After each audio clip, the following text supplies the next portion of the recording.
Bem-vindos ao podcast desta noite. Hoje abordaremos o importante tema das iniciações maiores e também, em geral, tudo o que envolve os trabalhos da primeira montanha. Passadas as provas do guardião do umbral e as provas do fogo, do ar, da água, da terra e todas as iniciações menores, o aspirante ingressa na senda dos mistérios maiores. Não existe um tempo certo para passar por todas essas provações iniciais. Às vezes, leva-se toda uma vida simplesmente fazendo a preparação. Cada caso é um caso. Outras vezes, um estudante pode permanecer 10, 20 ou mesmo 30 anos nas iniciações menores.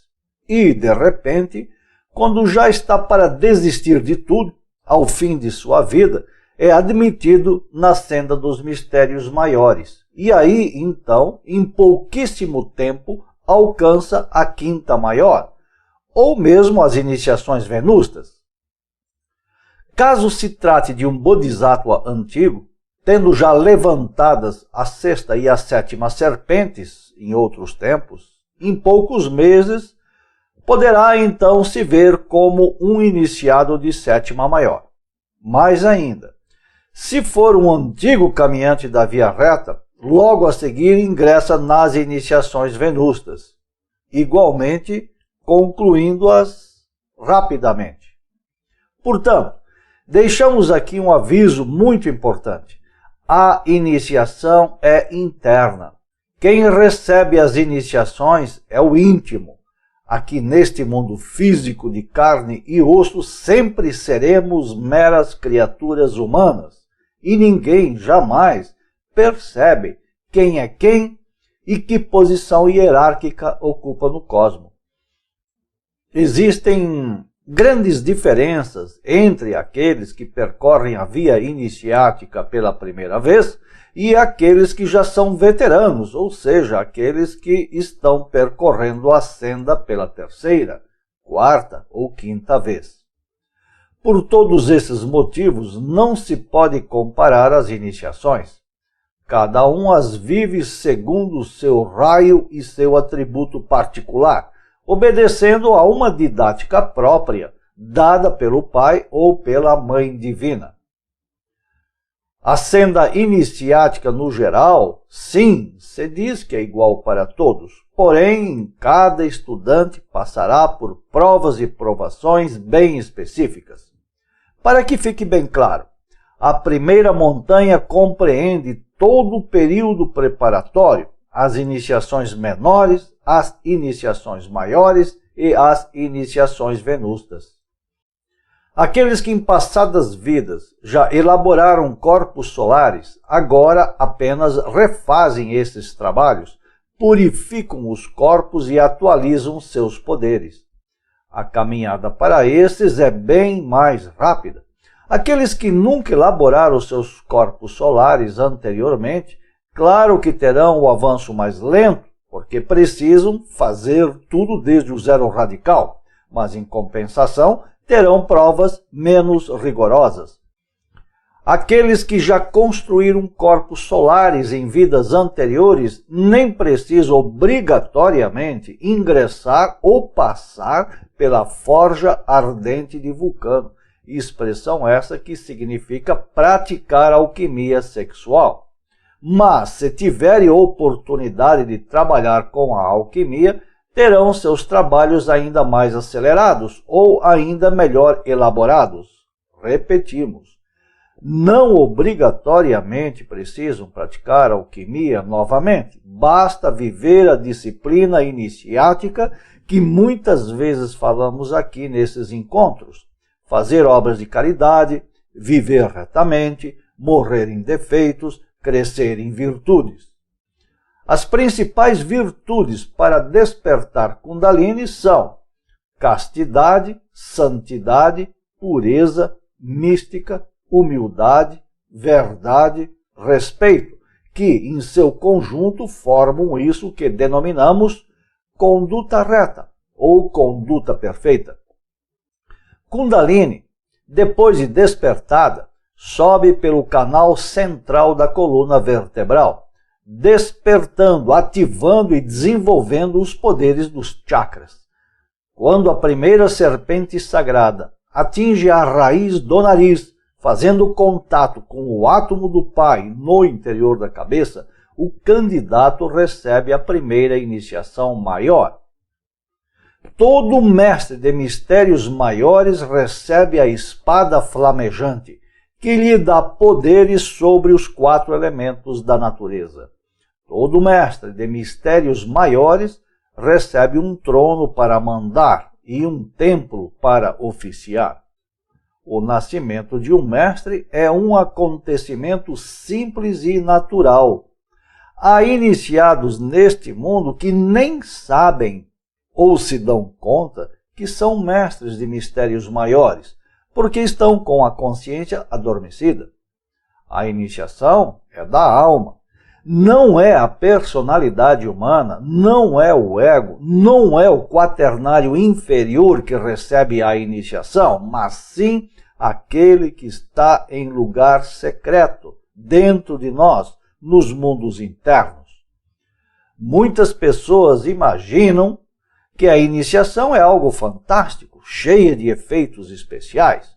Mas é preciso saber de uma vez por todas que a iniciação e o despertar de Kundalini são algo muito simples e muito natural. Tão naturalmente essas coisas acontecem que muitos nem chegam a perceber o seu despertar e o seu desenvolvimento, pois a iniciação é tão somente a vida retamente vivida. Outra vez esclarecemos. Kundalini não é uma mola mecânica que, despertada, rompe tecidos e ossos. Só os ignorantes, os manipuladores, os inimigos do esoterismo sadio e da verdadeira espiritualidade defendem e propagam um absurdo como esse, de que mexer com Kundalini é perigoso. Perigoso, meus amigos, é mexer com o kundartiguador, com a cauda de Satã. E isso é o que mais se faz e se ensina por aí. Kundalini é a personificação do eterno feminino cósmico. Kundalini é a presença e a inteligência feminina de Deus dentro de nós. Portanto, é a própria Mãe Cósmica que nos assiste, nos guia e trabalha conosco. É preciso saber e compreender que Kundalini desperta e evolui segundo os méritos do coração. Jamais é ou poderia ser uma força cega, como querem dizer os ignorantes do mundo moderno. A primeira iniciação maior corresponde a levantar o primeiro Kundalini relativo ao corpo físico. A segunda iniciação maior, portanto, corresponde ao corpo etérico. Isso quer dizer que Kundalini atualiza ou desenvolve os poderes relativos aos chakras desses corpos. Na segunda iniciação de mistérios maiores, o iniciado levanta sobre a coluna vertebral a serpente etérica, consequentemente, atualizando e desenvolvendo os poderes dos chakras relativos ao corpo etérico, o corpo vital. A segunda iniciação maior proporciona ao adepto acesso aos segredos da quarta dimensão, os paraísos jinas. Já a terceira serpente corresponde ao corpo astral. A tarefa de levantar a terceira serpente é um pouco mais trabalhosa que as anteriores. Essa serpente abre todos os chakras do corpo astral à medida que avança para cima, purificando e aperfeiçoando toda a natureza emocional. Quando o Kundalini chega ao entrecenho, por uma câmara secreta, segue depois em direção ao coração. Quando a serpente de fogo alcança o coração, após ter passado pela cabeça, o iniciado tem cristalizado ou cristificado totalmente o seu corpo astral.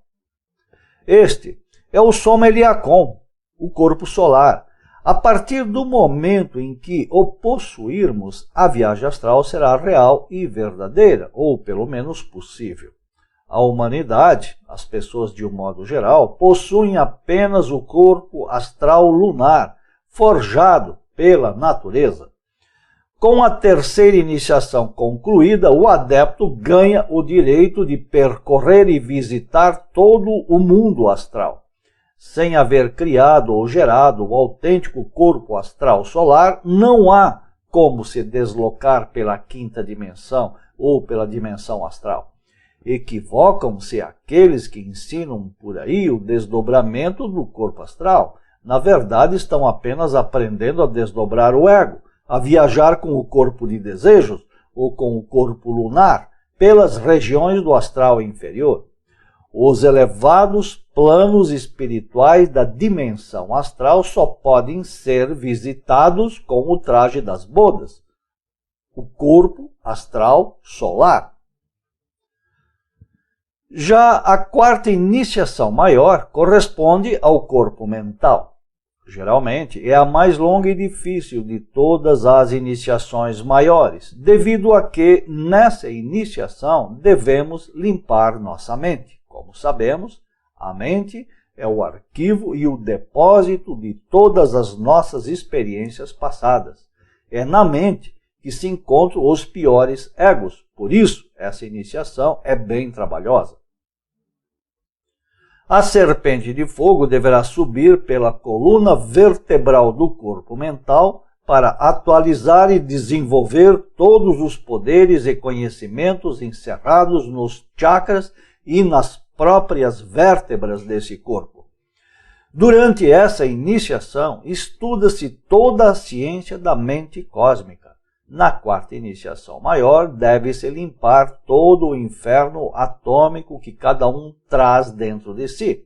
O corpo mental é o asno que devemos montar para entrar triunfantes na Jerusalém celestial.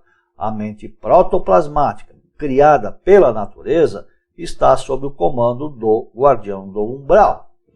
Quando a serpente Kundalini do corpo mental chega ao coração, o iniciado recebe o título de Buda.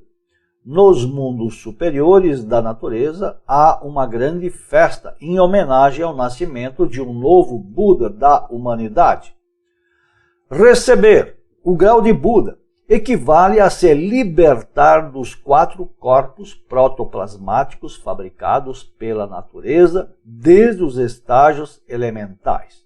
Um Buda é imortal. Durante a festa de coroação do novo Buda, a mãe divina do iniciado o apresenta ao grande hierofante Sanat Kumara, o mais exaltado de todos os membros da fraternidade branca do planeta Terra. O próprio Senhor Sanat Kumara entrega ao iniciado Buda o símbolo do imperador, a esfera com a cruz em cima. Quem chega à quarta iniciação maior tem direito ao Nirvana, como os Budas e os deuses, e só reencarna quando quer. É preciso esclarecer também que uma coisa é fabricar o corpo da alma e outra coisa é encarnar a alma. Na quinta iniciação maior, nasce o corpo da vontade consciente. Todo aquele que nasce no plano da vontade consciente encarna sua alma, convertendo-se num homem com alma. No estado atual, temos alma, mas ainda não a possuímos. Antes da quinta iniciação maior, nenhum iniciado tem o direito de ser reconhecido e de ser chamado mestre. É nessa iniciação que o adepto aprende a fazer unicamente a vontade do Pai. Na condição atual, a humanidade, nós todos, fazemos somente a vontade do ego. Ao se chegar à quinta iniciação maior, abrem-se 2 caminhos ao iniciado. O primeiro é circular, lento, e acompanha o processo evolutivo da humanidade. O segundo é o caminho reto.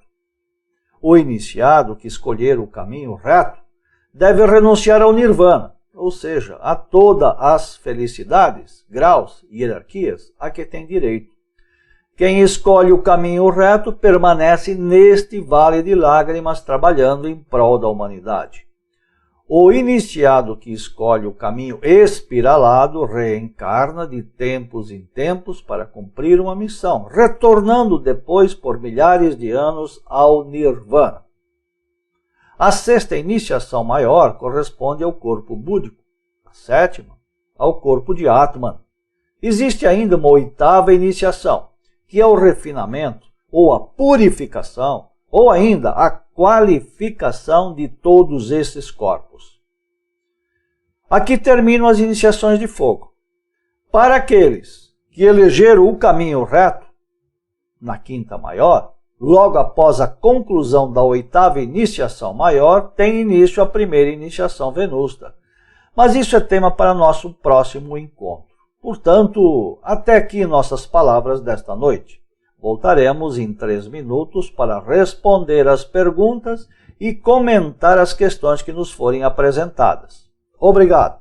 Paz inverencial.